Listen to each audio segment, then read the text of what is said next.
Thank you, ADG Otone, for this very strong message. Let's now hear what the Minister of Sports and Culture, Tourism of Korea has sent us as chairman of the next Intergovernmental Committee. Hello, bonjour. I'm Park Yang-woo, Minister of Culture, Sports and Tourism of the Republic of Korea and the chairperson of the 14th Intergovernmental Committee for the Protection and Promotion of the Diversity of Cultural Expressions. It's my honor to be part of the ResiliArt debate, which brings together prominent figures to discuss the important role of culture in these difficult times. I would like to express my sincere appreciation to UNESCO for this time opportunity. As we know, this year marks 3 major anniversaries for UNESCO. UNESCO has worked as a laboratory of ideas and a global standard setter in the protection and promotion of arts and culture.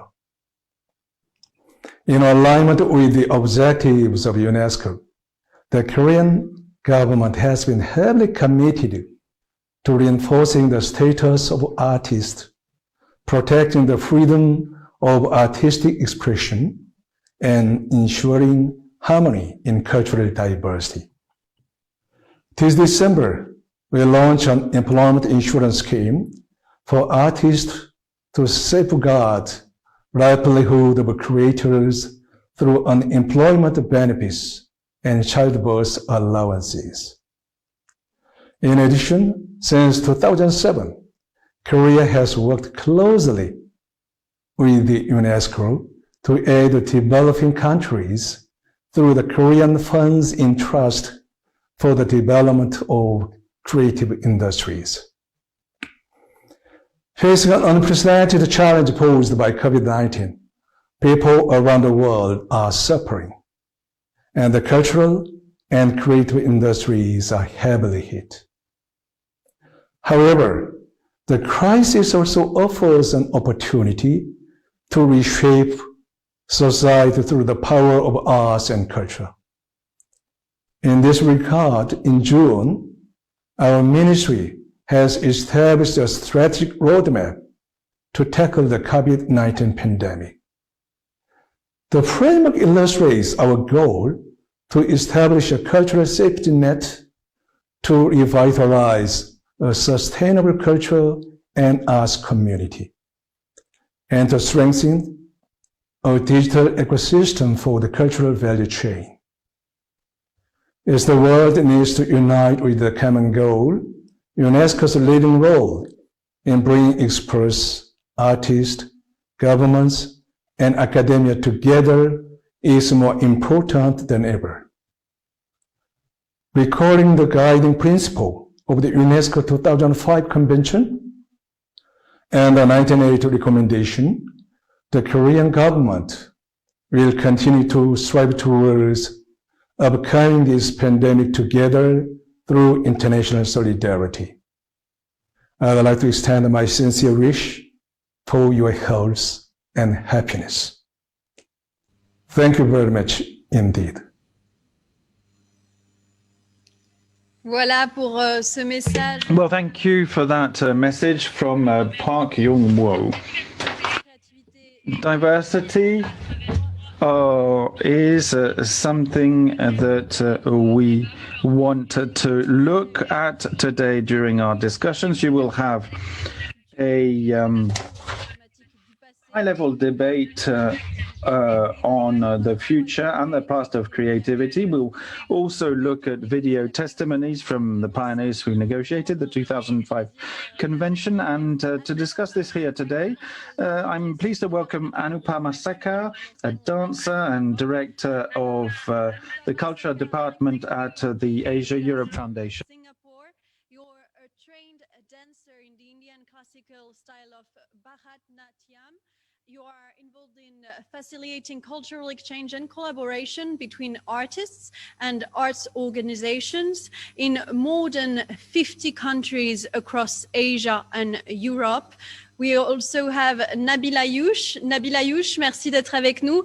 Vous êtes donc... Thank you very much for being here with us. You're a director, producer, and French-Moroccan author from Mektoub, Les Chevaux de Dieu, Much Love to Others.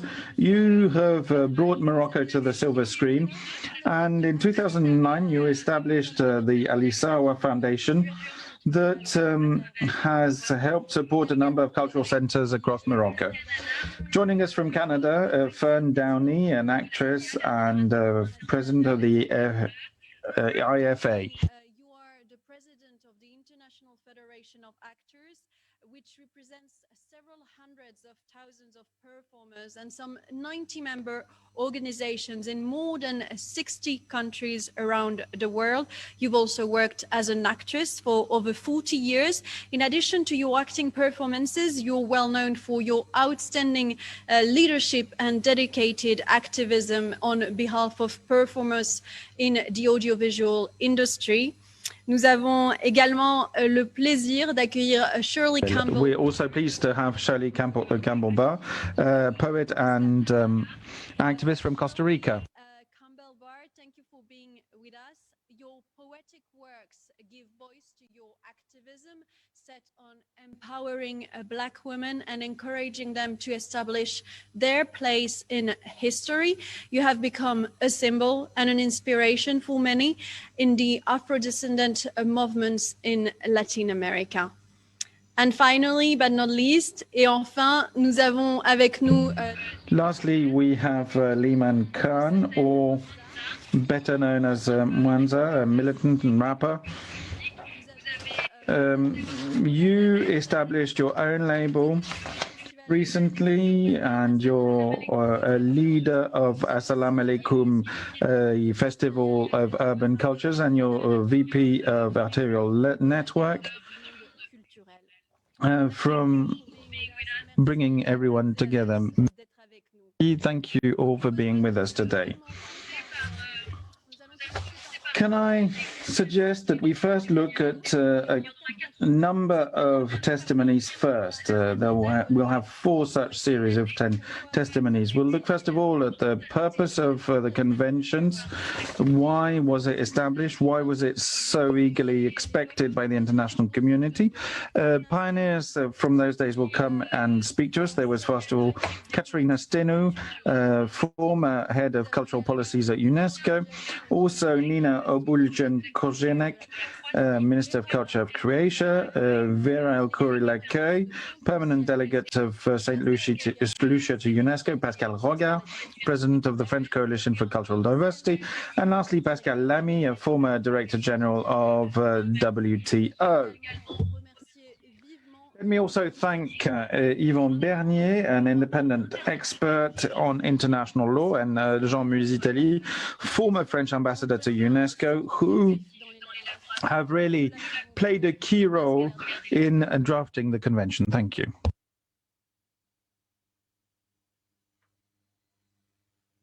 Si je devais résumer la convention en 2 mots, ce qui est une tâche ultra difficile, je dirais que la diversité ne se décrète ni ne s'improvise. Cette convention UNESCO, c'est vrai qu'elle est née des réflexions que les organisations professionnelles ont eues après la bataille du Gap de 93.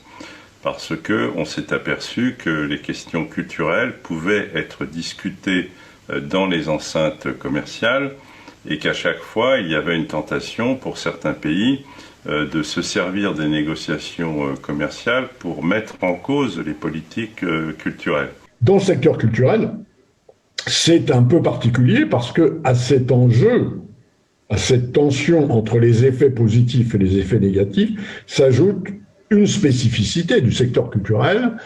Comme le disait Delors dans les années 80, la culture n'est pas une marchandise. It was a battle. It was a very difficult convention to get because in the beginning there was a lot of resistance to it, and with time it started gathering more and more support. The negotiations were really very difficult because culture and cultural policies are very diverse. They depend very much on different traditions, understanding, practices. Ouverture et protection, c'est-à-dire puiser, que sa culture puise dans ses propres racines et elle s'épanouit au contact des autres cultures. Et on s'est dit, on ne peut pas rester tout le temps dans une posture défensive.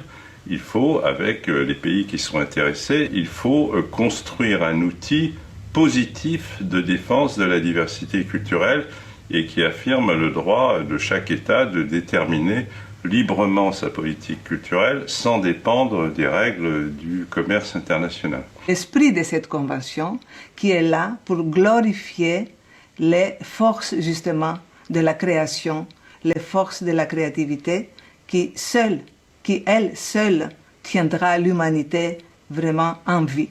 And the whole work around this convention has assisted countries to improve planning, implementation, and monitoring of the effects of their cultural policies. La diversité culturelle, c'est comme la diversité des espèces. Il faut la protéger. Il faut que les espèces se multiplient. Il faut que les événements culturels se multiplient. Et le monde est ainsi fait, aujourd'hui en tout cas, que si on ne protège pas les espèces, ça s'appelle la biodiversité. Si on ne protège pas la culture, ça s'appelle la diversité culturelle. Alors notre monde risque de s'appauvrir, risque de rétrécir et peut-être même un jour de s'éteindre.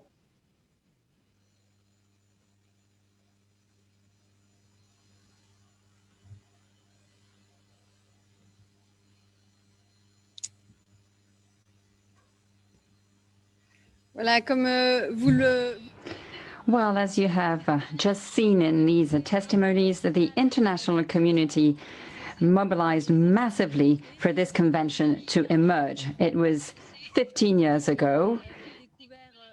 Now, as artists, you discovered this convention and the recommendation. What can you tell us about these instruments?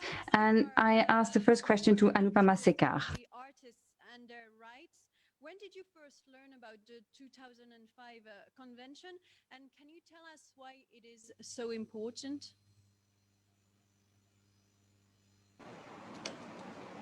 Thank you for that question, Valerie. I first heard about the convention back in 2008 when the Asia-Europe Foundation, which is a publicly funded body, organized a meeting along with the government of Vietnam about the convention. And curiously enough, a month later, I had joined the foundation as a young arts manager and was thrown into the world of international cultural cooperation, trying to get 51 different countries to work together. So in a way, I relied very much on the convention to give me a framework for my own daily work and my daily challenges. I was trying to move artists from the global south to the global north. And all of you are well aware of the visa challenges that exist. I was trying to raise money to ensure that all of them could have tickets to travel. To move a group of 100 people across borders was tough. And I was beginning to understand the complexities, political, financial, and cultural, of international cultural cooperation. And then I encountered the convention. And it gave me immediately a context in which to set my own work as an artist and as an arts manager in a very micro level, working out of an office in faraway Singapore. So on a personal level, this gave me a certain orientation. And then I would say it was both motivating as well as reassuring to realize that hundreds of countries had made a public policy commitment to support contemporary creativity in all its forms, at the stage of creation, of production, of enjoyment, and of dissemination. And I think it was very special to also realize that this was not just a commitment to do so nationally or locally, but really to support international cooperation. So this is how I encountered the convention. And in the 12 years that I've been doing international cultural cooperation, the convention, I have to say, has been a friend walking with me and giving me hope. Back to you, Valerie. Thank you very much, Anupama Sekar. Nabil Ayouch, je le rappelle, en 2003, vous avez... Nabil Ayouch, in 2003, you created the Moroccan Coalition for Cultural Diversity. What was your objective and why the voice of the civil society was so important while negotiating this convention? Well, civil society was important. Why? Because at the beginning it was ignored, and civil society did not know what was at stake, what was happening on another scene, that is the scene of the negotiations of bilateral and multilateral conventions. And we saw it in the clip.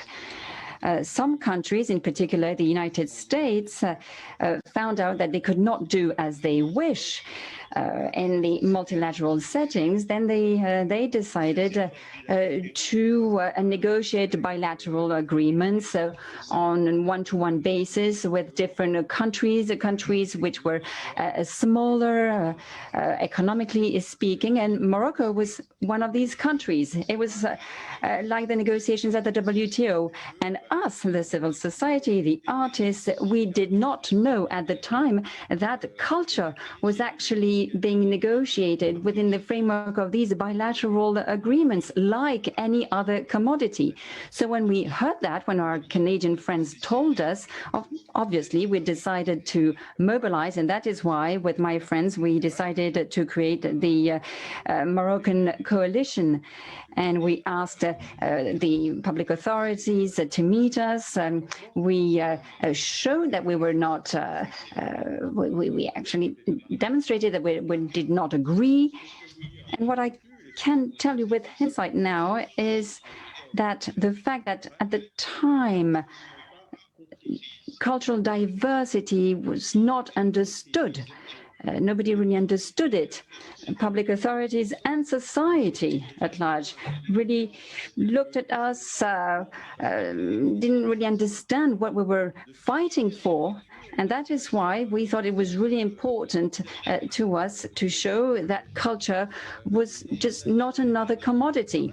So we had to do a lot of work to explain to the press, to the public authorities, and to explain that when we protect culture, we actually protect our own soul. And Morocco is a very diverse country, has a lot of cultures. And it actually took a few years. A few years later, this notion of cultural diversity gradually became understood within the society. And the new constitution of Morocco, adopted in 2011, has in one paragraph, a whole paragraph on cultural diversity. So it took a few years. So cultural diversity is now recognized as being one of the pillars of the country. Without the civil society's mobilization before that, we wouldn't have that in the constitution. Well, thank you very much, Nabil Ayouch. As you said, this is a tool that is very useful to protect cultural diversity and cultural heritage in all the different countries. Do you remember when you heard about the 2005 convention for the first time? Why was it a major stepping stone for the artists that you are? Well, thank you very much for the question. I was an actor. I wasn't silver at that time in Canada, and a leader in my home union of ACTRA, the Alliance of Canadian Cinema, Television and Radio Artists. And we have a phrase in my country: to be an actor in Canada is to be an activist. And we were all heavily engaged in creating dynamic policies federally to create domestic production in Canada. We have 2 official languages, English and French, let alone all the other languages that we embody. And we needed to find a balance of having vigorous domestic production and service production, because everybody knows that we share the longest international border in the world with the greatest cultural exporter in the world, the United States. So our battle was always very coherent and very personal, and cultural diversity was everything for us. So when the international reports were coming back from FIA, I wasn't president yet, so this was all reports coming back to me from people like Pierre Curzi, who was the president then of Union des Artistes, and Richard Hardacre, our president at ACTRA. It was very exciting because it completely, the convention completely aligned with our advocacy. So it was very fruitful for us. And when FIA had its Congress in Budapest in 2004, by then they'd been working on it for years, and there was unanimous support for the convention.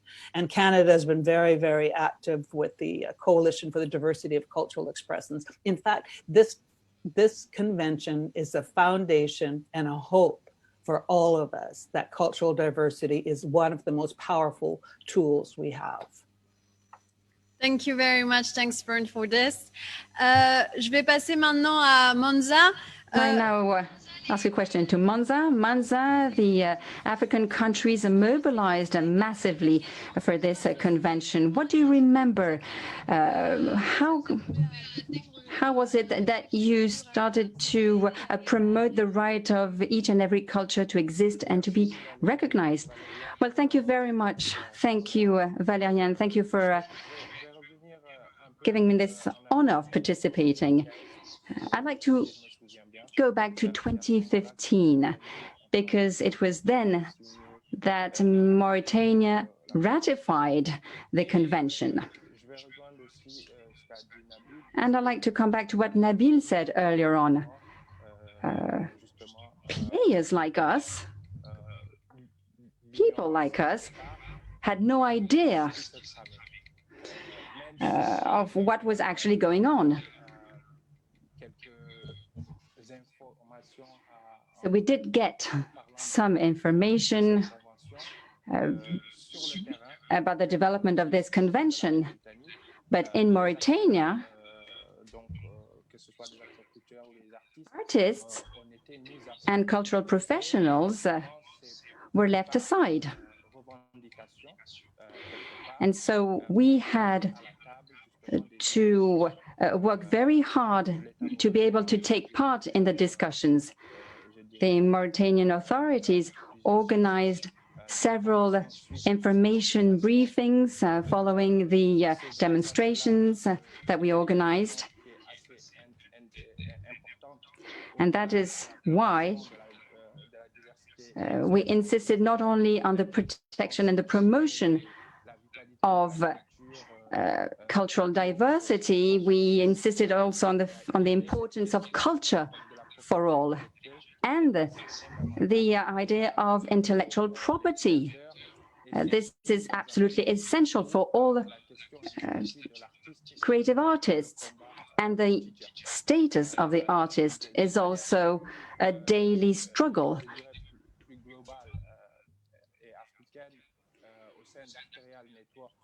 In Arterial Network, which is a network bringing together different stakeholders and cultural institutions, we have developed a special program entirely dedicated to the promotion of artists' rights and to promote cultural diversity. This is a program that we called Artwatch. And we were able to organize several sessions within this program. We organize awareness workshops, different kinds of workshops to promote artists' rights. Thank you very much, Monza. Shirley Campbell. So, Shirley Campbell, why would you say instruments like the 2005 convention and the 1980 recommendation are essential for artists? How have they personally affected you? Good morning. In here where I am is it's morning in Costa Rica. Yes. Thank you again for being with us at this very late or very early hour. Well, the convention is the first for us, and in general, is the first text of international instrument that expressly recognizes the specific nature of cultural goods and services and carriers of values and meanings. These are particularly important for us Afro-descendant individuals and communities, considering the historical difficulties that we have had, that we had to face. So our practices and cultural and social contributions are recognized as integral part of our national identities. For us, who understand culture and art as instruments of transformation, this convention constitutes a way of committing states to the promotion of culture and arts. The recognition of the economic value of cultural goods is fundamental, and also contributes to giving value to the culture and artistic manifestations of the historical and marginalized communities in our countries. This is very important because as Afro-descendants, Afro people of African descent in Latin America, our culture is being also marginalized and stereotyped. And so an instrument like that gives us like a tool to force states to recognize us as part of the national identities in our countries. So for us, and personally affected me as an activist, because I always say that I'm a poet, that I'm an activist that use poetry for transformation, use poetry to try to reach to my people and to give voice to our communities historically marginalized in Latin America, as not only people of African descent, but also the community, the traditional communities in general. So it is very important for us as a tool to deal with governments, really, and to force them to give our culture and our artistical manifestations the place that deserve. Thank you very much. Thank you. I hope you can hear me. Just checking. Sorry, my microphone was on. Thank you, Shirley Campbell for sharing this with us. We are now going to move to the second question of this debate. So, comme le disait Abou Diouf, ancien secrétaire. As Abou Diouf said, a former General Secretary of the Francophonia and President of Senegal, it is a duty for us to say that culture has become the major challenge of this third millennium. And if cultural diversity was only a word on a paper, if it wasn't properly defined, the consequences would be terrible. I'm not the adoption UNESCO of the convention is a major breakthrough, but history can show us that words can also only stay as words and never have any effect. Let's now turn to the second video. It's on artist mobility and the exchange of cultural goods, books, films, CDs. These are major issues.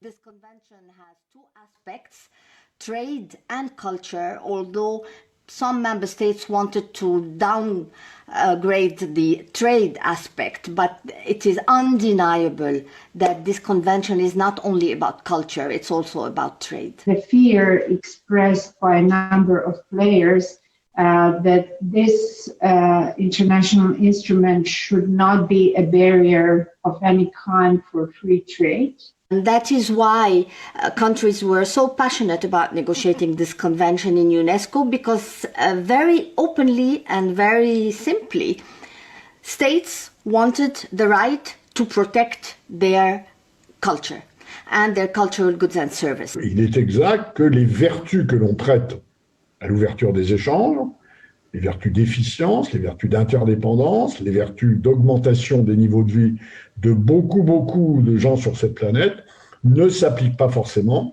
au secteur culturel ou, au fond, les économies d'échelle, c'est-à-dire l'uniformisation des territoires, des produits qui profitent aux consommateurs, est en capacité d'endommager la diversité culturelle. It was necessary to introduce measures that are going to assist countries in the South to develop their cultural policies, to put in place cultural policies that are going to help them to develop their cultural sector and subsequently contribute to more balanced exchanges globally. This convention aimed at allowing states to protect their culture, their artists, their cultural industries, their cultural goods and service.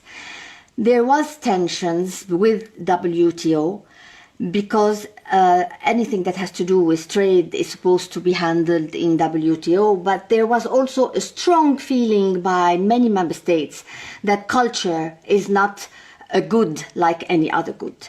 Cultural goods cannot be treated like meat, like agriculture, like any other good.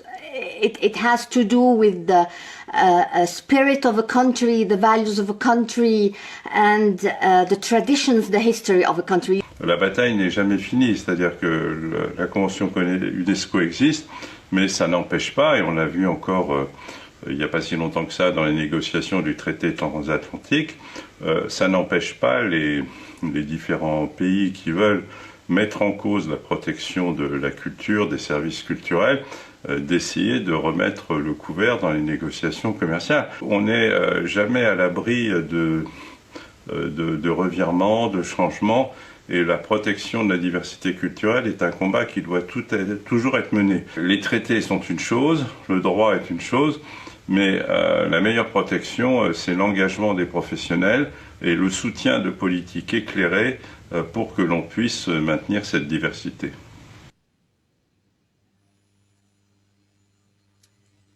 Voilà, donc en tant qu'artiste créateur, il est question ici As artists and creators, it's about your works, about how these works are exchanged and sold across the planet. Nabil Alouche, you have been all over the world to show your films, and you were ambassador for Morocco, both at the Oscars and in Cannes. So what have you done for your works to be shown abroad? Well, I'd say that my films do circulate and they are indeed shown abroad, but according to market rules, they're selected for festivals and then sold on the various media markets and then shown in the various countries they've been sold in. But beyond that, which is nothing out of the ordinary, what is important here is to see what the convention has made possible in terms of the circulation of the works. At the time, the harshest enemies of the convention said we were backward-looking and that the convention went against trade. Indeed, it protected culture, but it was going to put a stop to the trade in cultural works. But it was the exact opposite of that.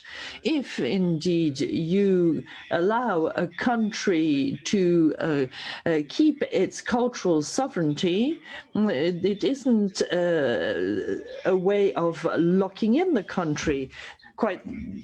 It is a sovereign, and then it helps the artists with the local means available. And thanks to the convention, not only the convention, but thanks to the convention, amongst others, if you take the example of film, which is what I know most about, then you're encouraging, through the convention, you're encouraging cultural exchanges with bilateral or multilateral agreements governments allowing artists and works to circulate better. Because if you're talking about films, of course, it's a matter of funding as well. So if you have treaties there, then once the films are ready, they can then circulate. So that's one of the things that this convention offers, and it's something which has truly protected us. And as artists, of course, you have to keep up the fight because nothing is ever set in stone. So you have to continue to fight. Challenges posed by the mobility of actors and the representation of their work abroad. Do you have an experience in mind to illustrate this? How could artistic work be more easily shared around the globe? Thank you. That's a great question, and I probably have a partial answer.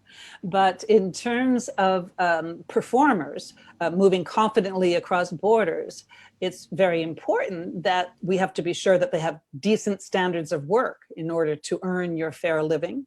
And you have to be able to work in safe environments, free from discrimination and harassment. And that, to me, is the job of trade unions and guilds and professional associations that we all represent at FIA.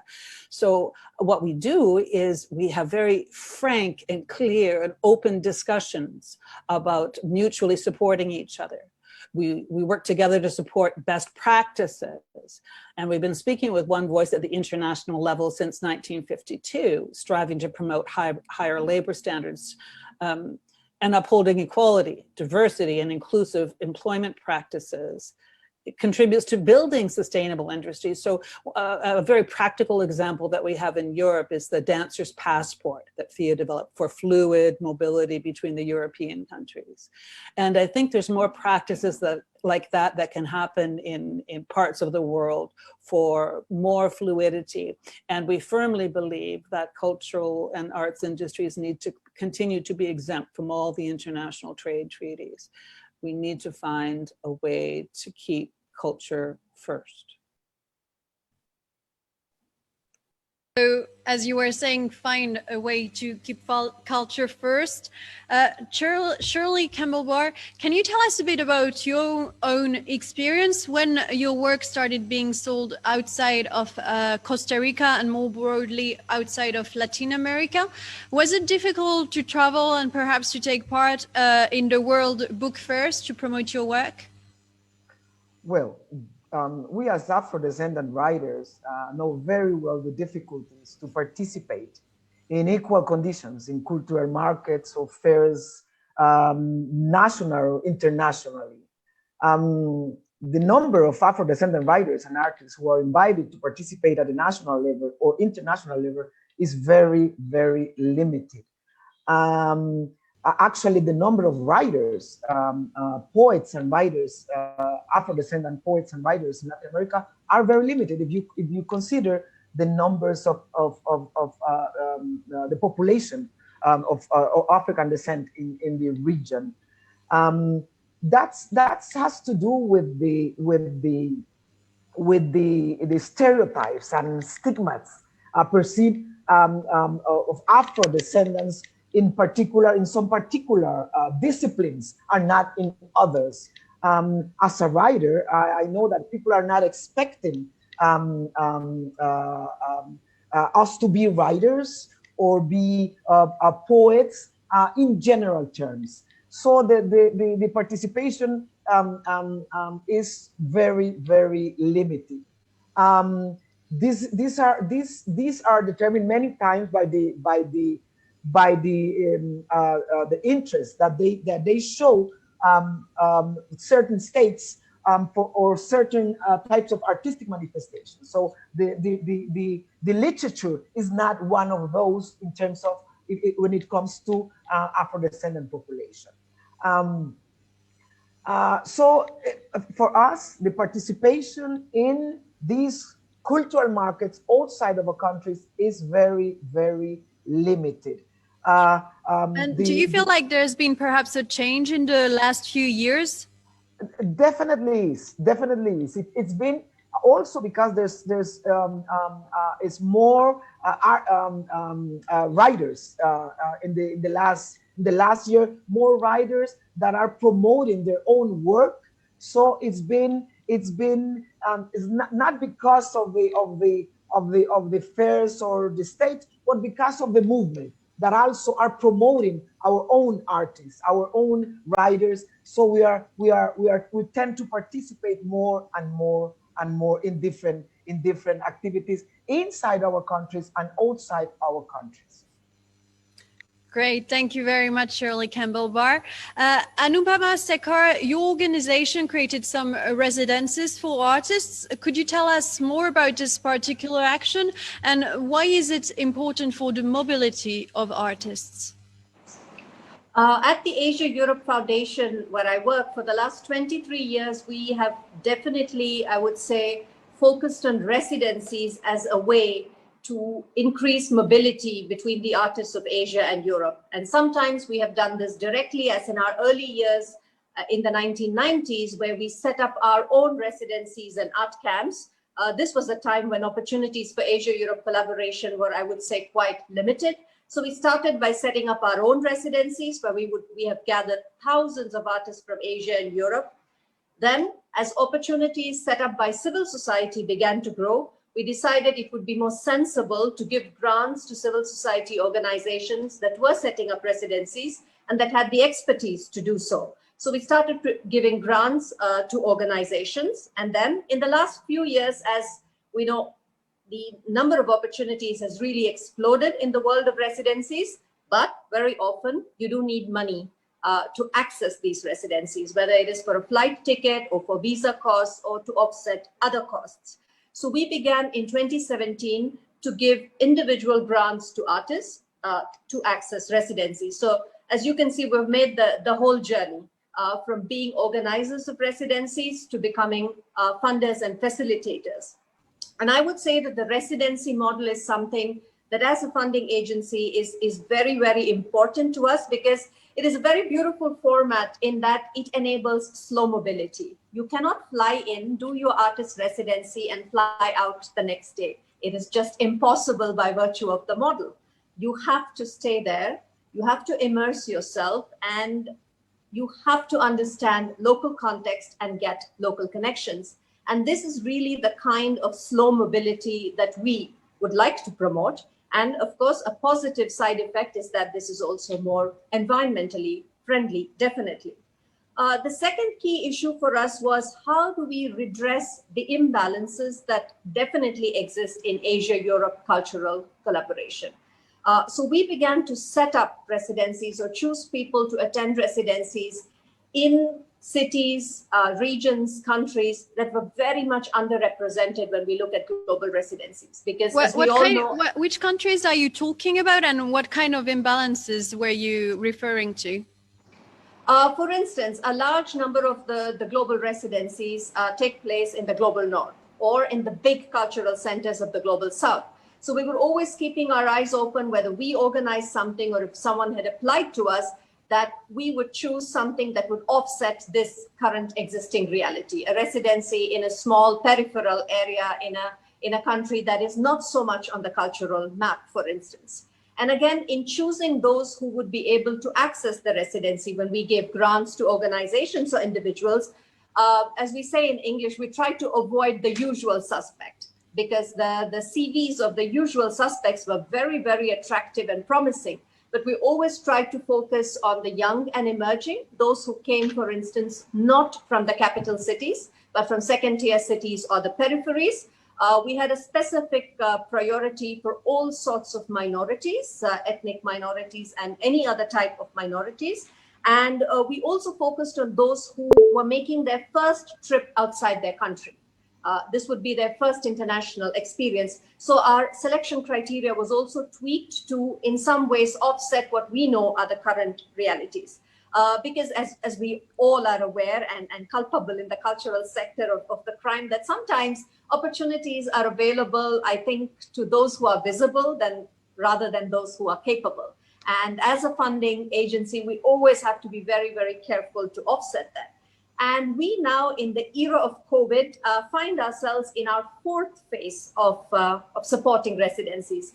So as a response to COVID, we have launched our first pilot virtual artist residencies.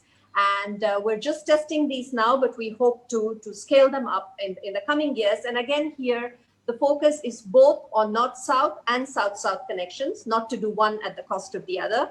We're focusing in our phase one very much on Asia-Asia connections because unfortunately, it's easier for Asians to go to Europe or to the Americas than to visit their neighbors.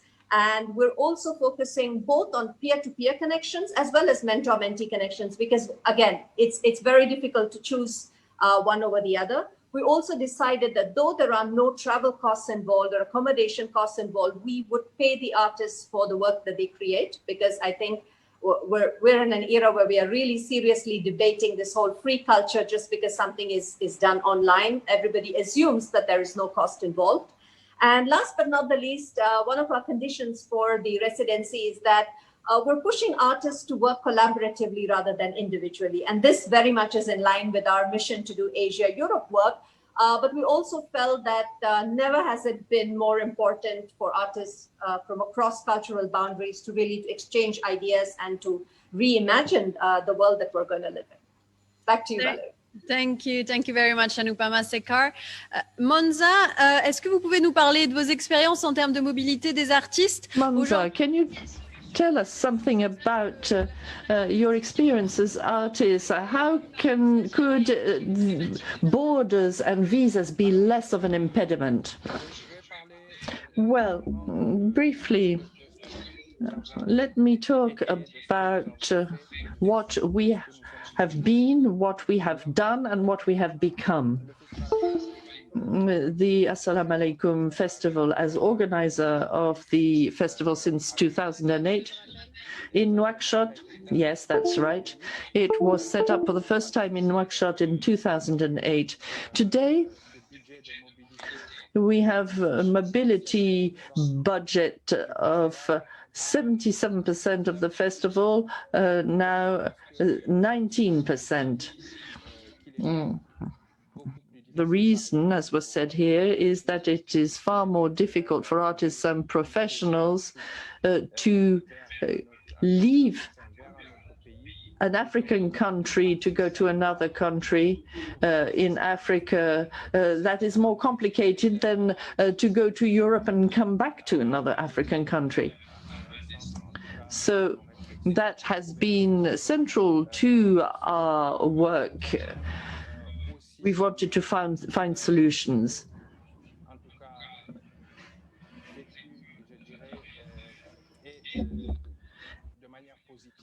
And in a positive way, to solve the problem, we looked at ourselves and around ourselves. For instance, when I worked on my first album in 2004 called President of the Republic. I traveled throughout the Mauritanian territory and I saw there was a potential there. Why go any further when around us we can give artists and actors platforms so that they can express themselves and expose their creations. So first we started work with Senegal. We set up a cooperation with Africulture Urban, and we now have what is called the Urban Platform, which is a series of festivals which have brought together their calendars and also their actions. And that has made it possible for us today to find economies of scale. And with the savings, we spend less and are able to respond to the number one need, which is the circulation of artists between countries. We also set up a form of cooperation in the Northern African area. Mauritania is somewhere between Western and North Africa. We work a lot with Morocco. We have the Boulevard Festival. We also work with actors in the region with Visa for Music.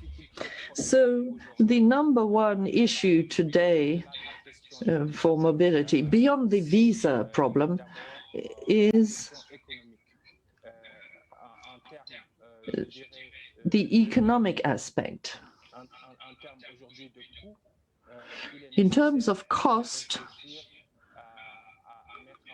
we have to find ways to set up devices to facilitate things. What we have today, Africana, and this is very positive because it has also almost solved the problem for Moroccan artists and actors vis-à-vis the rest of Africa, because it opened up a passage between Morocco and the rest of Africa.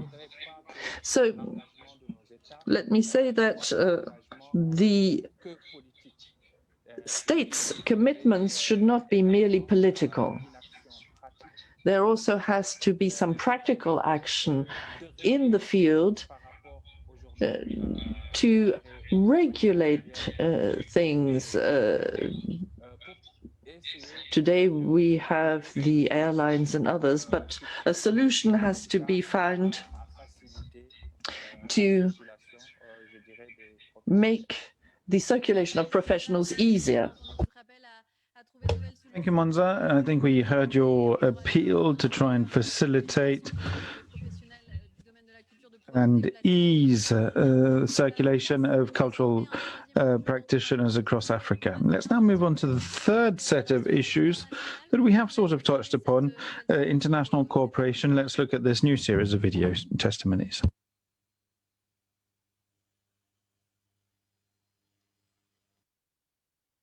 International cooperation is a must and is the force of this convention, because no one is going to be able to protect its culture if the rest of the world can't. Everything in this convention has to go both ways.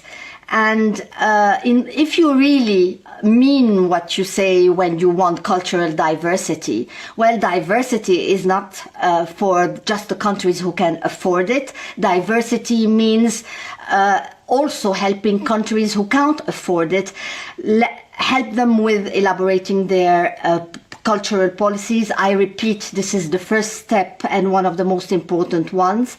And then help them develop their own markets internally and give them access to external markets. And this is how this convention will take its full meaning, and it will not happen without international cooperation. La clé de voûte de cette convention est justement le paquet des articles concernant la coopération internationale qui inclut le traitement préférentiel. Cette coopération internationale vise à doter les pays en développement avec des politiques et des moyens pouvant leur permettre de s'exprimer, de faire vivre leur propre culture et ne pas se voir pirater, dilapider les richesses sans aucune protection. Developing countries fought a lot to get this convention. They were instrumental in getting it adopted in the end, and their aim was to have a convention with a very, very strong mechanism of international cooperation.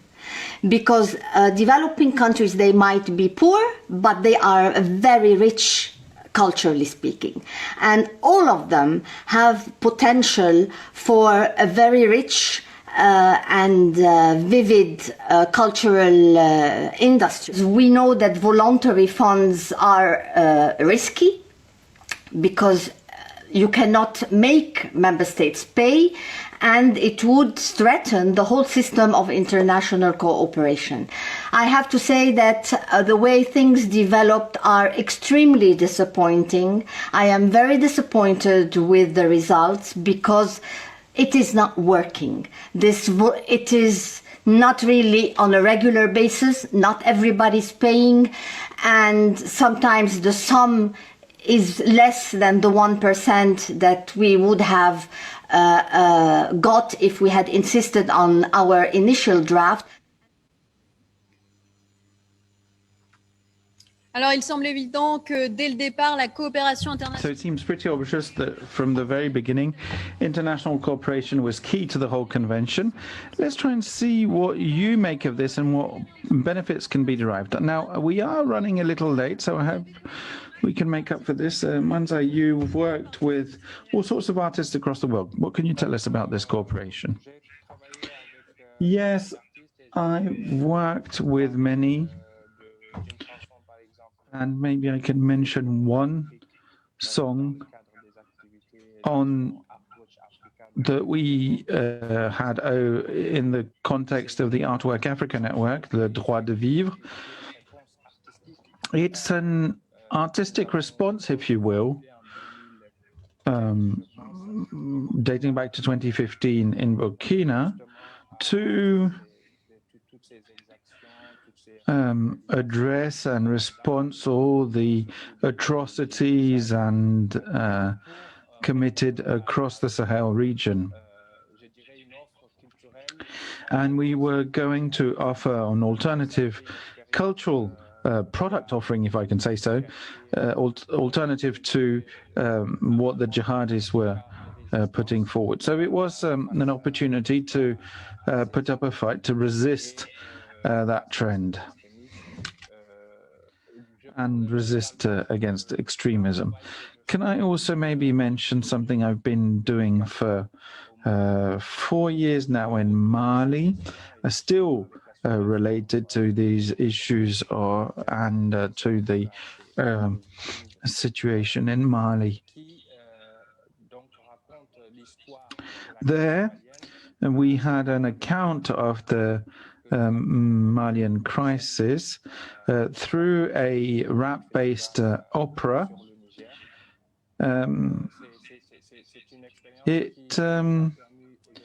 It really was an experience that enabled us to have more of a Pan-African approach to these issues.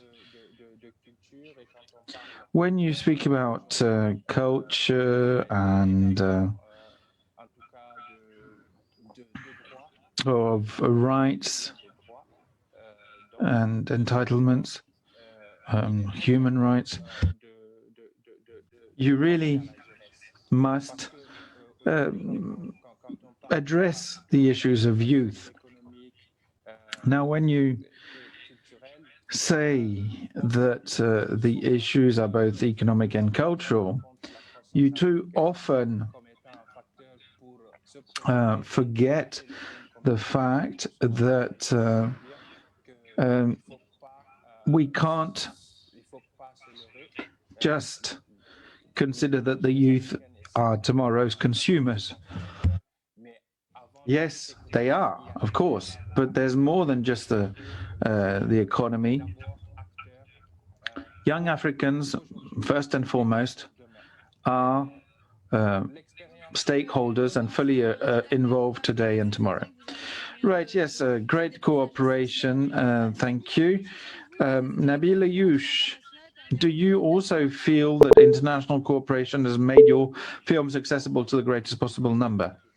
Yes, and as I said already, but can I maybe just try and mention quickly what can still be improved? Yes, please.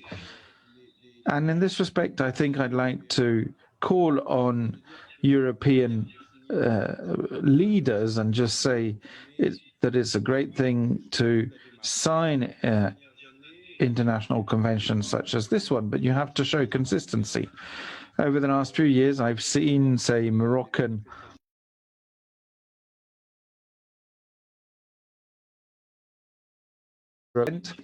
not secure their visas and therefore not be able to attend. So I'd like to call on these political leaders that they have signed these conventions, and signing a convention rather does impose an obligation on them, and that they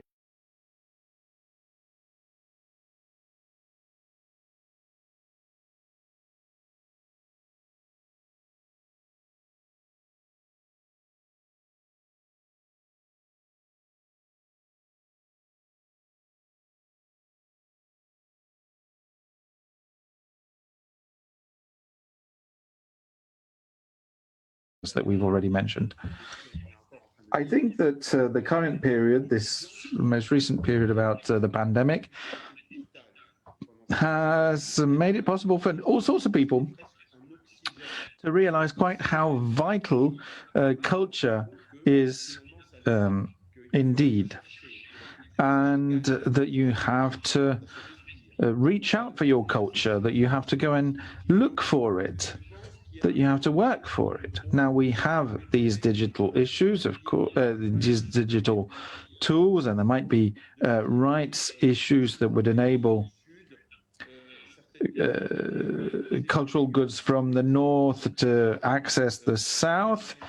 For instance, sort of online visits in this or that museum are not always accessible everywhere, but this would make it possible for countries which need access to culture to access it more readily.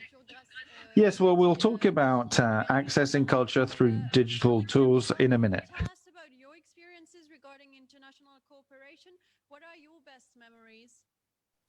Well, my brain is overfull of fantastic memories because we have long found the most effective way to protect our national interests is through international cooperation. So at FIA, we talk about the streaming giants, the FANG, we talk about all manner of international cooperation, but I think the one that's nearest and dearest to my heart was 2011, when the entire FIA community, all of the actors, stood together in an act of global solidarity to help protect our performers working in New Zealand on the US studio film, The Hobbit. We had never achieved that deep, seamless degree of international solidarity in an industrial way before.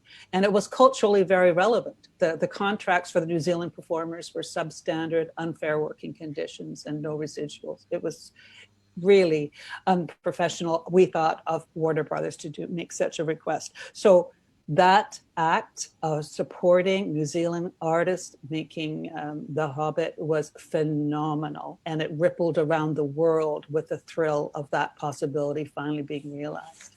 Thank you very much for the question. I know we're running out of time. Thank you, Fern.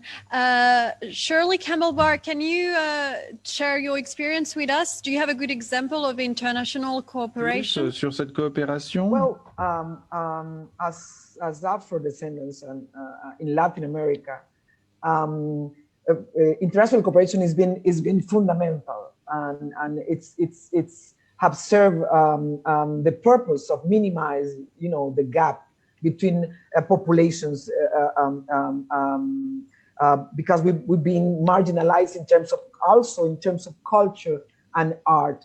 But for me, the best experience is the way international cooperation has been promoting a new way of seeing culture and artistic manifestations through encounters to bring up the discussions of issues related to diversity in terms of, for us, for example, one of the main issues, it's been, for example, a cultural appropriation from others, since our culture is not being properly addressed or properly recognized. So international cooperation has been fundamental for the protection and promotion, since it's protection and promotion of diversity, and therefore protection of our rights in terms of as authors, as artists. So that's what I can say. we need the impulse of international cooperation to bring up our issues, to bring up the discussion that put us in that position of disadvantage related with other groups in the region.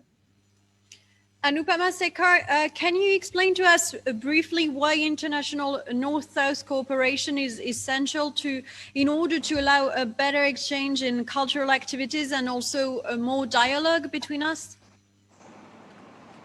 Thanks for that question, Valerie.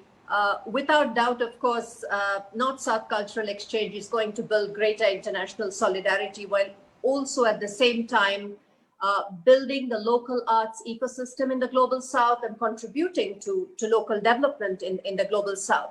But what I worry about more is whether North-South cultural exchange is in fact equitable.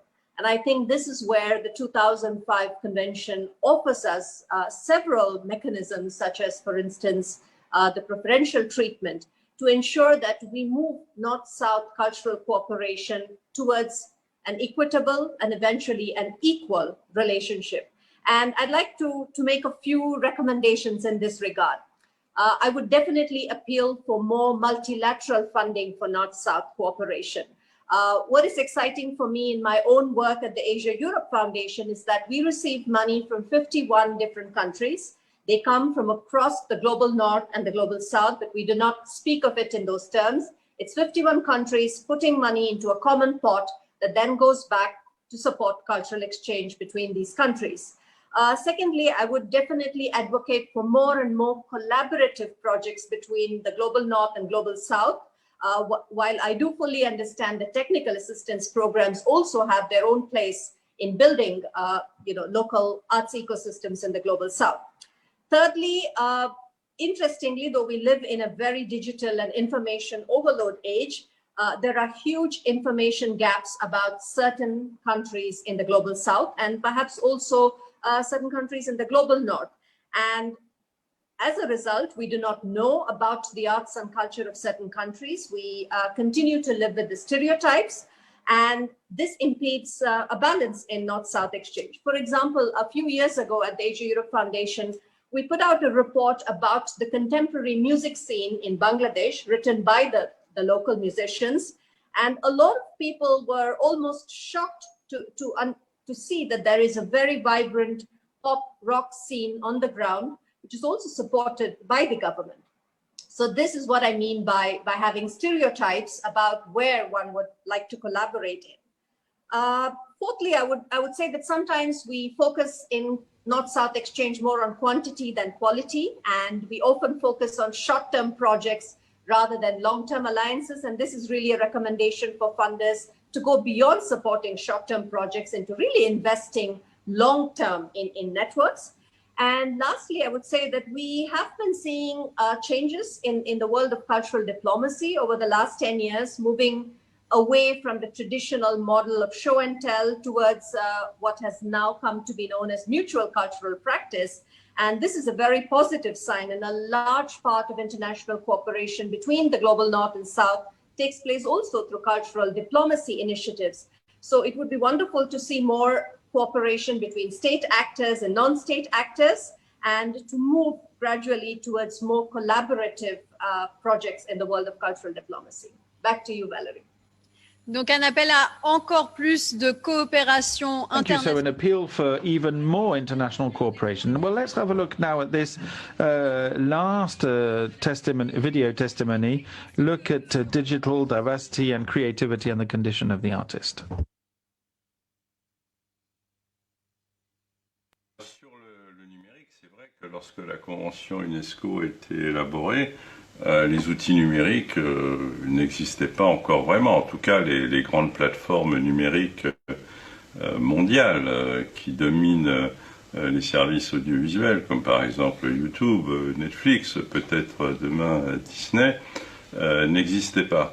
On voit la souveraineté nationale, la souveraineté culturelle, la souveraineté numérique des États membres tellement réduite. Et ils sont vraiment, eux aussi, en train de réfléchir sur le comment. Comment faire pour qu'il y ait à la fois ouverture, mais en même temps qualité de contenu. Une qualité qui donne de la dignité aux uns aux autres. Malheureusement, nous le savons, dans le secteur international, il n'y a pas de disposition générale sur la politique de la concurrence. Ça reste du domaine européen ou américain ou chinois ou japonais.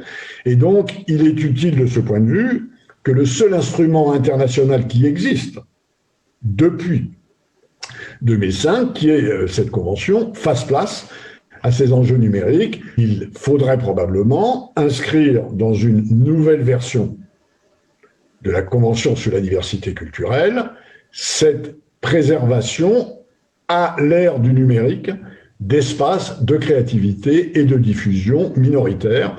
Je crois que c'est une disposition qui devrait trouver sa place dans la Convention maintenant. Today, due to this pandemic, much of cultural content is being consumed online, and this urges us even more, both on international and on national levels, to make sure that and to be vigilant so that our national policies and solutions and responses are such that artists, creators are protected, that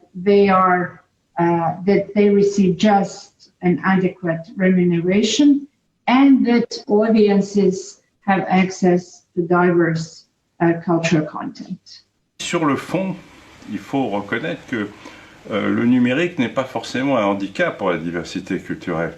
Je prends l'exemple de Netflix. Netflix a favorisé la circulation des séries de beaucoup de pays dans le monde entier. La force de ces services, c'est qu'ils ont aussi réduit des problèmes qui paraissaient absolument insolubles, qui étaient les problèmes de doublage, de sous-titrage, et qui nous donnent l'accès aux créations dès lors que l'on est curieux, parce que rien ne remplace la curiosité individuelle non plus. Ça nous a permis d'accéder à des créations d'autres pays. Les plateformes, c'est qu'un outil, à condition que cet outil soit régulé, qu'on mette des règles du jeu qui favorisent la diversité. Et là, en France, on est en train de discuter justement de la transposition de cette directive et des règles qui permettront de faire financer la création française et européenne par les plateformes. Dès lors qu'il y a des règles du jeu claires, on peut parfaitement mettre ces plateformes au service de la diversité. Alors, on l'a vu, les gens... As you saw, what is at stake has changed. When the convention and the recommendation were negotiated, the digital platforms did not exist, the phones were not as smart as they are today, and tablets did not exist.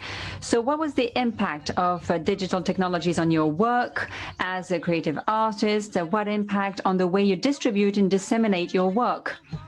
E-books are very popular in Latin America. How does your profession, writers, but also editors and publishers, handle this recent evolution? Has it changed the way you work? Well, definitely it's changed the way we work. We always heard that poetry does not sell, but we are living in a world of changes. Sorry. I think it's an opportunity. Is a rainbow of opportunities that opens through that for example, the e-books. It can be from a different, it can be looked from different lenses. For editors, for example, it may also not be so positive, but for many authors, is an opportunity to have control over our own work. It is also depends on the objectives of the literature, for example, because for me, is a window that opens for more and more people to get access to my work and to the message that I want to get across with my work. So I think is a new way of seeing it. I think that we have to take advantage of all the new opportunities to disseminate a message of transformation, a message that is go for the people that matters for my work. So I think is wonderful. Is wonderful, and I think is a new way of working, but also is just open, is more and more doors that opens for more and more people. More doors opening for more people. Nabil Ayouch, est-ce que les outils numériques... Nabil Ayouch, do you think that digital tools can help better disseminate cultural goods? Remember that your film, Much Loved, were censored in Morocco at the time. Do you think that digital platforms could help us disseminate and distribute your work? And there's also the issue of illegal downloading of work. Well, digital, internet, well, there's a lot of very good things and very bad things. So you have to be able to strike the right balance. Do you think it would be a good idea to regulate internet when it comes to cultural goods? I think that's absolutely obvious. First of all, in order to fight against illegal downloading of works of art. And when you look at a film and you download it illegally, you're actually killing creative activity. So I think there is indeed a need for more regulation. Now, to answer to your question on my film, Much Love, my film was censored in Morocco, and then suddenly it was bought by a platform, Netflix, to name it, and my film was largely distributed throughout the world, including in Morocco, and that is how people in Morocco was able to see my film. So that's a very good example. And to conclude, if you allow me, I'd like to answer your question by giving you an example. I actually learned about the world in the suburbs in Paris and in a very small association, and I was deeply influenced by this experience when I was a child. And this is why I created my foundation to help poor neighborhoods to create cultural institutions in these poor neighborhoods to help girls and boys create together. And that also improves social integration. And you're working in several marginalized neighborhoods. And I think you actually talked about this several times.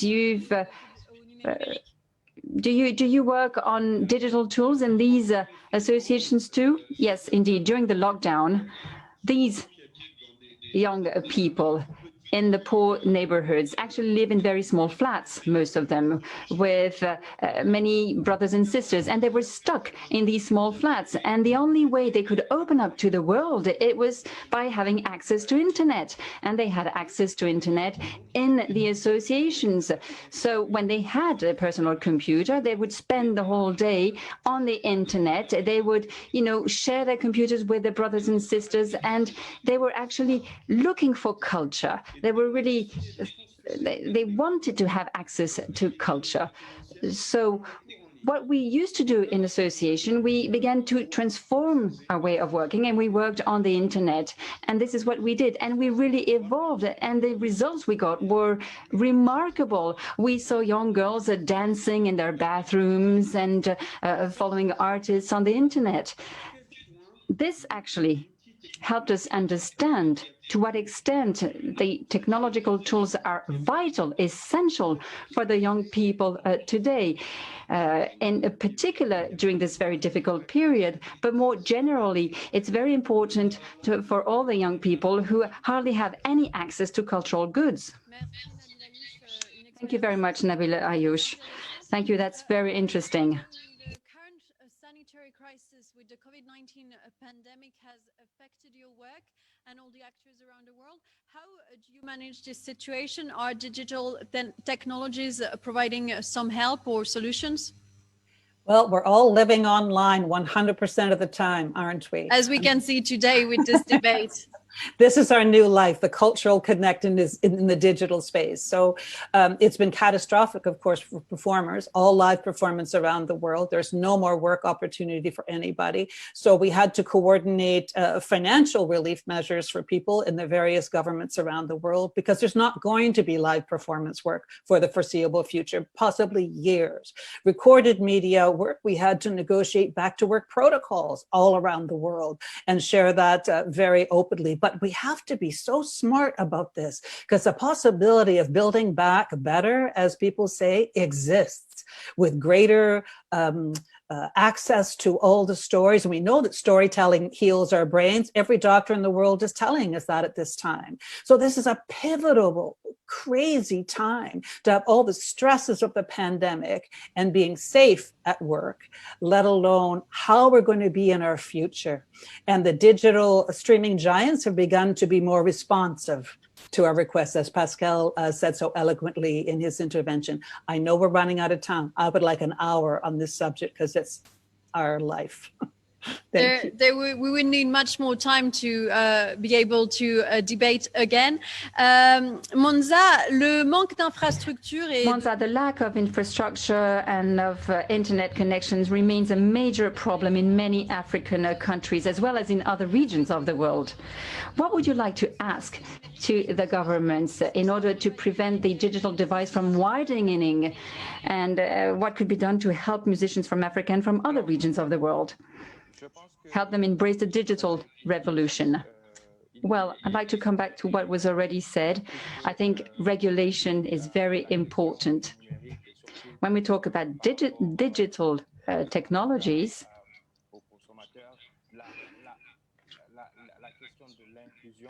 the issue of inclusion is essential. And there needs to be preconditions. And in Africa, it means working on the price of internet connection. It's extremely expensive to have access to internet in Africa. And when it comes to the quality of the connection, here again, we have to make major efforts. Infrastructure, it's important, but before building infrastructure, we have really to focus on people. We have to adapt to the digital era. But in Africa, let's not forget that the digital revolution can have positive effects. It could give a new dynamic, it could create new jobs, because in Africa today, there's a real paradox. In some countries, the priority is to feed the people, to find enough to eat. And in some countries, people live on less than $1 a day. But paradoxically, these people usually have, well, some have 2 or 3 mobile phones and have a connection to social networks, which means that it's a tool that can really be transformative. And if we have people passionate enough, maybe they will be able to create their own jobs. Even if some of them didn't go to school. So what I want to say here is the challenge for us is to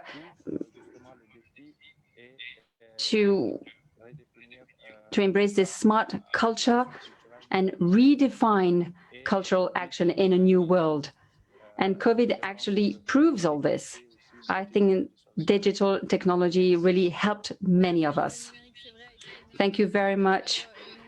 You're right, for many artists, digital technologies really help them, even though the cultural world is still closed because of sanitary conditions.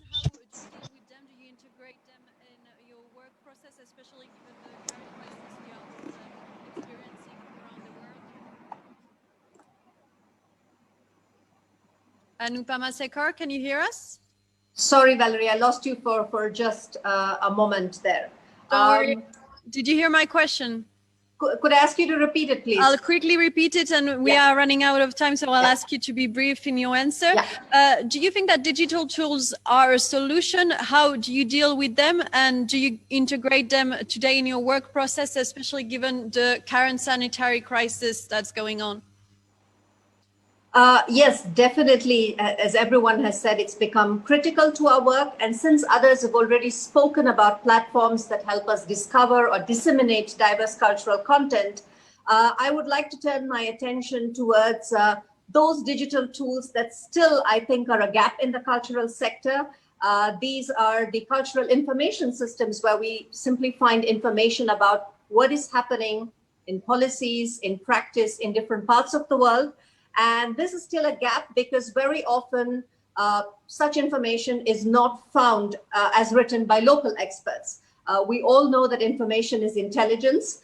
It is critical to having equitable international cultural cooperation, but we do not often invest long-term in cultural information websites. And I'd like to cite a very exciting and interesting civil society-led website called Arts Equator, which in the last few years has been presenting the arts and culture of the 10 Southeast Asian nations through the voices of local curators, artists, and critics, completely independently run and taking an independent position on things. This is almost a rarity in our part of the world. So I think there needs to be more support for such cultural information systems that provide us with critical local intelligence in the voices of the locals. Back to you, Valerie. Alors, avant de refermer ce débat, je vais redonner Thank you very much. Before closing the debate, I'd like to give the floor to Ernesto Ottone, who is the Assistant Director General for Culture. He has a message for you. We're going to close this event, so he has the floor. Well, it's not really an announcement or a communication, but nevertheless, it's a real pleasure for me to listen to this debate. This debate is very interesting, as is for all the debates we organized during the last months. I have learned a lot. First of all, let me thank all our panelists, Nabil Anupama, Fern, Shirley, Monza, and Valerian, of course, for this very interesting discussion, which gives us hope. There's hope for the future. The challenges are huge, but we have to find a new energy, and we did thanks to this discussion. We need new energy to carry out our mission. This mission is all the more important today because the COVID-19 pandemic has had devastating effects on the cultural and creative industries. And you said it yourselves, that many countries try to find new solutions to this crisis, and UNESCO wants to promote the cultural industries and to make sure that they are not forgotten in the policies, because these industries are drivers, economic drivers, we all agree. And these industries actually create jobs, in particular for young people. And this industry also create jobs for women. These industries are important from an identity point of view. And every single time we talk about cultural expressions, we talk about identity and content. And as some institutions say,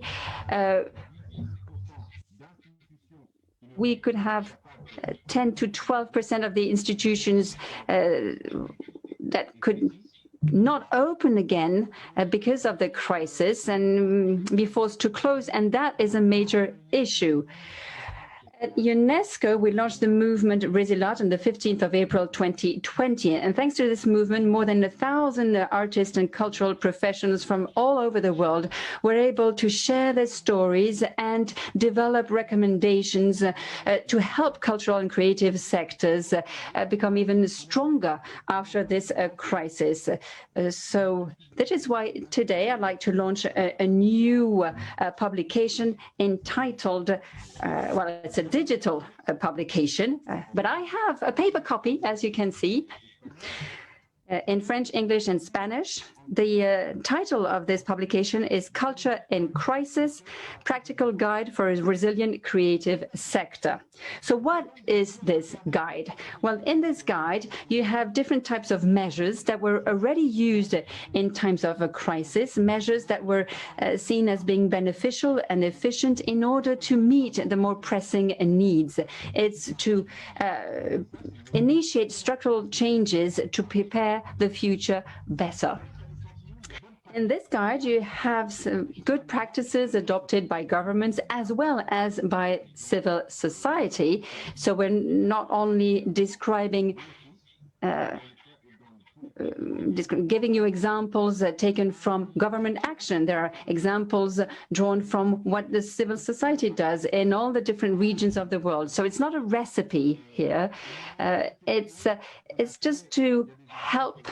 It's just a result of a reflection we've had all over the world of all the good examples that were carried out in the different world. We have many exchanges with creators with the different member states. We believe this guide is quite practical, and you have 15 types of measures which have been grouped along 3 objectives. Direct support to artists, support to the cultural sector and strengthening competition, and each type of measure is illustrated by way of concrete examples and concise recommendations for their implementation. Also saying what should be avoided. Because, of course, all this is in the realm of what is possible. So through this publication, we hope to rally all the various actors and to share knowledge in with solidarity in a cooperative way. And I must thank the Ministry of Sports, Culture and Tourism of Korea, which helped us fund it. So once again, I should like to thank you all. It was the best possible way to celebrate the 3 anniversaries through having you here with us. Thank you very much, Ernesto Ottone, for this summary and for having reminded us what is at stake for people in the world of culture. And I should like to add that culture and art are a moment of sharing. We need to breathe, and it is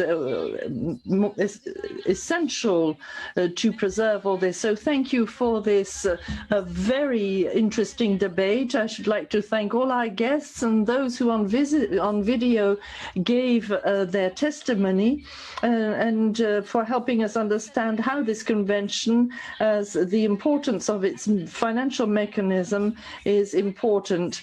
Thank you to our audience.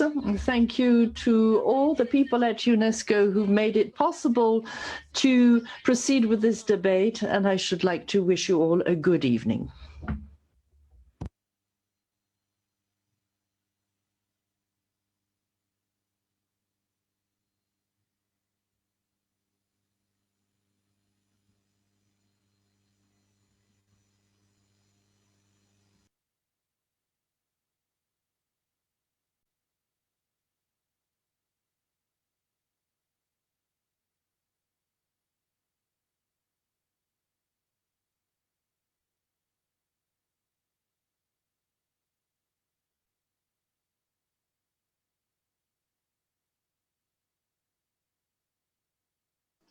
C'est bon, maintenant vous pouvez, je vais vous unmuter à présent.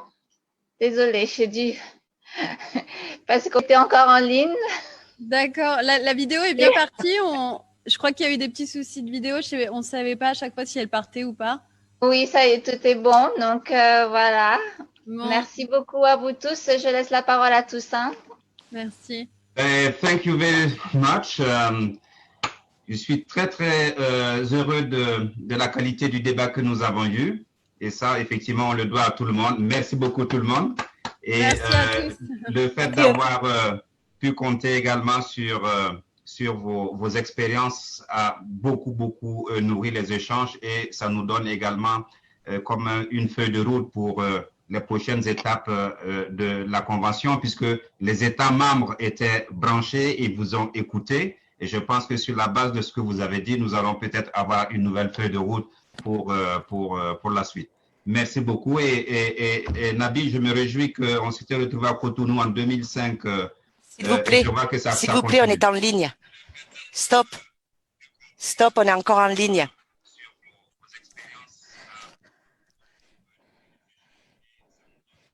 S'il vous plaît, on est en ligne. S'il vous plaît.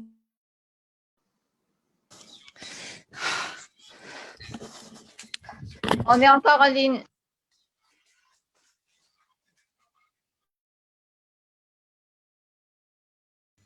Bon, comme ça arrive souvent, on a des petits soucis, on est encore en ligne apparemment, mais voilà, on voulait tous se remercier pour ce riche débat. Merci encore. Attends, c'est à couper maintenant, messieurs, dames? Il faut mettre le slide de fin. Ça a été fait. Ça avait été fait. Un instant.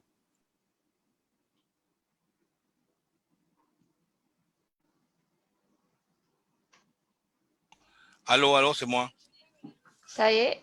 C'est bon, vous êtes... on ferme la réunion, on ferme comment? Tu as fermé le recording, c'est bon? Il y avait Toussaint qui voulait remercier les speakers. Arrête le recording. Ah, remercier les speakers, vas-y. Voilà. Est-ce qu'on peut parler maintenant entre nous ou... C'est bon. Bon, parfait. Allez. Ça arrive souvent. Arrête maintenant. Voilà, c'est bon. Attendez, il est juste en train de l'arrêter la coupe, hein, 2 secondes. Ok. On arrête le recording. Ouais, bon, attends, je m'émeute. Excusez-moi, je ne savais pas que vous échangez là. The recording has stopped. Ok, allez-y. Ah, voilà. À vous. Ok, d'accord. So we had a little problem. Thank you so much again. The joys of being live on the digital platforms. Yeah. Non, YouTube, c'est l'autre qui ferme. Mais on ne peut pas fermer ici parce que sinon, ils entendent parler entre eux. Donc, on les laisse. Oui, mais s'ils sont sur YouTube,